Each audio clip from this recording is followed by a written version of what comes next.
ગુજરાત રાજ્યના લાખો યુવાનોનું ખાખી પહેરવાનું સ્વપ્ન સાકાર કરવા માટે ગુજરાત પોલીસ ભરતી બોર્ડ દ્વારા પોલીસ ભરતી પ્રક્રિયાનો ભવ્ય અને પારદર્શક પ્રારંભ કરવામાં આવ્યો છે। સાય અને એલઆરડી કેડરની કુલ 13,591 જગ્યાઓ માટે ભરતી પ્રક્રિયા શરૂ થતાં રાજ્યભરમાં યુવાનોમાં ભારે ઉત્સાહ જોવા મળી રહ્યો છે। આ ભરતી પ્રક્રિયામાં 10 લાખથી વધુ ઉમેદવારો શારીરિક ક્ષમતાની કસોટી આપી રહ્યા છે, જે યુવાનોની પોલીસ સેવામાં જોડાવાની તીવ્ર ઈચ્છાને સાબિત કરે છે। ભરતી પ્રક્રિયા સંપૂર્ણપણે પારદર્શક અને નિયમબદ્ધ રીતે યોજાઈ રહી છે, જેથી દરેક ઉમેદવારને સમાન તક મળે। ભરતી બોર્ડ દ્વારા મળેલી માહિતી મુજબ પુરુષ ઉમેદવારો માટે રાજ્યના 11 ગ્રાઉન્ડ પર 13 માર્ચ સુધી શારીરિક કસોટીઓ યોજાશે। મહિલા અને માજી સૈનિક ઉમેદવારો માટે 4 ગ્રાઉન્ડ પર 6 માર્ચ સુધી શારીરિક કસોટીઓ યોજવાની વ્યવસ્થા કરવામાં આવી છે। ભરતી સ્થળોએ કાયદો વ્યવસ્થા, આરોગ્ય સેવાઓ, પીવાનું પાણી સહિતની તમામ સુવિધાઓ ઉપલબ્ધ કરાવવામાં આવી છે।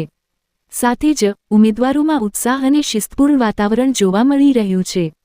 ગુજરાત પોલીસ ભરતી બોર્ડ દ્વારા હાથ ધરાયેલા ભરતી પ્રક્રિયા રાજ્યના યુવાનો માટે રોજગારની નવી તક અને પોલીસ દળને વધુ મજબૂત બનાવવાની દિશામાં મહત્વપૂર્ણ પગલું માનવામાં આવી રહી છે। લોકરક્ષક દળ કાડરના 13,500 જેટલી જગ્યા ભરવા માટે પોલીસ રિક્રુટમેન્ટ બોર્ડ તરફથી ભરતીનું પ્રક્રિયા જાન્યુઆરીથી શરૂ કરવામાં આવેલા છે। 10 લાખ કરતાં વધારે ઉમેદવારોએ આ એલઆરડી અને પીએસઆઈ કક્ષાનું વેકેન્સી માટેનું ઉમેદવારો રજીસ્ટર કરેલા છે અને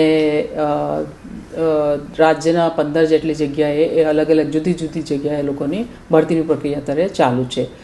ભરતી દરમિયાન પોલીસ ફિઝિકલ એન્ડ્યોરન્સ ટેસ્ટ અને ફિઝિકલ સ્ટેન્ડર્ડ ટેસ્ટ એટલે બંને કામગીરી કરવામાં આવી રહેલા છે અને એ દરમિયાન દરેક તબક્કાએ વધુમાં વધુ ટેકનોલોજી વાપરીને પારદર્શક રીતે ભરતી થાય એટલા માટે ગુજરાત પોલીસ ભરતી બોર્ડનો પ્રયાસ છે અને 0 એરર અમે ટાર્ગેટ રાખીને દરેક સેન્ટરમાં સીસીટીવી મોનિટરિંગ પણ કરવામાં આવી રહેલા છે અને તમામ પ્રક્રિયા ગુજરાત પોલીસ ભરતી બોર્ડનો કંટ્રોલ રૂમમાં લાઈવ મોનિટરિંગ પણ કરવામાં આવી રહેલા છે।